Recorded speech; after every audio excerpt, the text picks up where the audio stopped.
Hey guys, I want to talk about the Harbinger fitness exam that we basically created for all our SOFIC candidates that are coming through. Now, if you don't know, SOFIC is a 2-week educational program basically to help soldiers properly program and train for their mission. Now, the purpose of the Harbinger is that it's not going to be a test that you're really trying to excel at or achieve a new score or personal record, but what it does is it sets a baseline fitness for the operator to maintain throughout the year. Right? This is what we call as the floor of your individual fitness level. What we want to do is create a test that these athletes could take at any point in the year, and they should be able to pass it fairly easily. All right? It doesn't require a train-up. It's going to be a test that's easily administered to about 12 to 20 athletes using very basic movements, and it's actually going to be indicative of their job performance and success as an operator. When designing a test like the Harbinger, it's really important to identify the traits that you want to test. So we've analyzed the demands of the operator in the field, and we've come up with a primary strength endurance and aerobic capacity test. This includes total body strength endurance and grip, upper body strength endurance pressing, lower body strength endurance, upper body strength endurance pulling, work capacity with a load, and aerobic capacity. This is both designed to see where somebody is going to excel and where they're going to fail and where they're going to need improvement. Hey guys, so some constraints that we addressed whenever designing the Harbinger fitness test are being able to select exercises that you can do without having any sort of high technical mastery. So technical proficiency can really limit a guy from finding their fitness if they just can't do the lift or they can't do it efficiently. So we selected simple lifts that an average soldier can do with basic instruction. Next, it needs to be easy to score. That way the operator can understand where their floor is, where their strengths are, where their weaknesses are, so that they can work to improve them later on. Third, you need to be able to run large populations through it, 12 to 20 guys at a time in a pretty efficient time manner, under 2 hours. And then next, you need to be able to do it with limited equipment. This test doesn't require a lot of fancy equipment or a lot of equipment at all. Basic equipment that you're going to find at any fitness facility. That way, no matter where you are testing the Harbinger fitness exam, you will be able to successfully complete it with the equipment that you have on hand. After identifying the attributes they wanted to assess, we then needed exercises that would test these attributes. So for our total body and strength endurance, we went with the clean and press or the hip to overhead.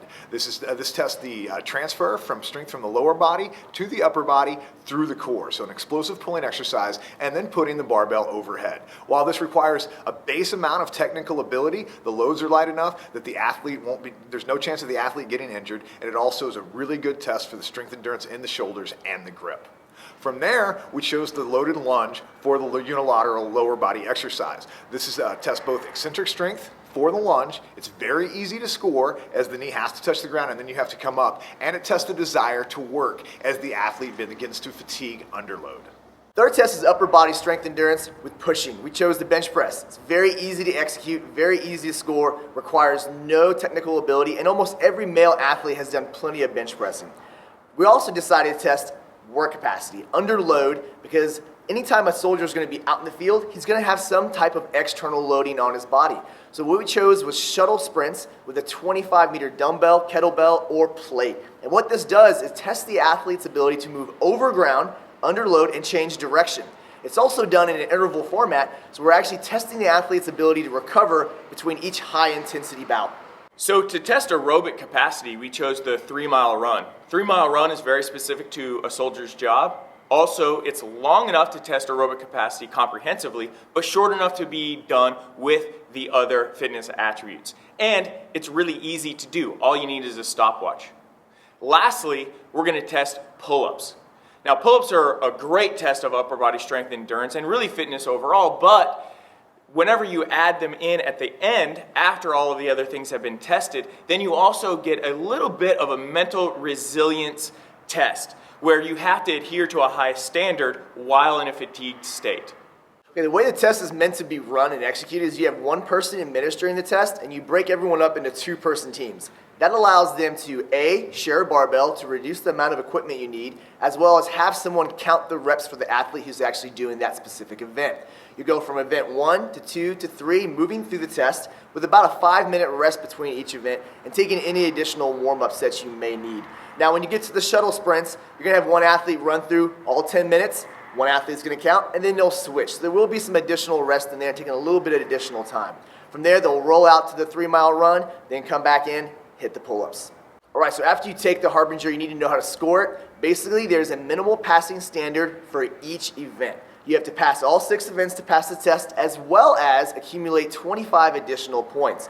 So at some point throughout the test, you're going to have to do more than just the minimal passing standard.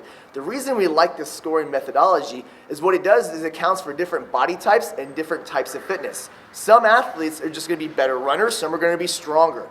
But what we want to see is a minimal standard for each of these individual attributes that are required for job and mission success for the operator. Our total body lift is hip to overhead, 25 reps in 2.5 minutes. How the athlete chooses to get the barbell from hip to overhead is up to them. They can do a clean and press, they can do a power snatch, or a combination of the two. That is totally fine. The big things is the barbell can rest in a front rack position or at the hip, but the athlete just can't cover the barbell with their body and relax their grip. If the hand comes off the barbell for any extended period of time to shake out or anything like that to relax the grip, then that athlete's session is done and the reps are stopped right there. It's important to note that any rep over 25 reps acts as an additional point, so we want to keep track of all these reps. So 25 is the standard or the floor, any additional rep is a bonus point. Third event's going to be the bench press. Passing score is going to be 10 reps done at body weight. There is no time limit on this. Bench press is a very, very standard basic exercise. You're going to unrack the barbell, come to full extension, drop it all the way down, touch your chest, drive it back up to full extension. Each additional rep after 10 is going to count as 1 point. So if you do 15 reps, you're going to not only pass that event, but you'll get 5 additional points. So the lunge test is as many lunges as you can do in 2.5 minutes with a 95-pound bar. You'll hold the bar in the back rack position. Every rep, every time your knee touches, is 1 rep. The minimum passing score is 50 reps. Every rep above 50 counts as half a point. The standards are, with the bar in the back rack position, step forward, touch your back knee to the ground, return to the standing position, hips forward, and then repeat with the other leg. Do so as long as the bar is on your back. If you take the bar off of your back, dropping it, then the test is over. Final event is going to be the pull-ups. Passing score is going to be 13 reps. Each additional rep is going to be 1 point. Movement standard is that you need to go full extension at the bottom. Elbows will be locked out. You're going to go all the way up until your chin goes above the bar. So the 5th event is the 3-mile timed run. The time standard is 24 minutes. For every 15 seconds faster than 24 minutes, you earn 1.5 points.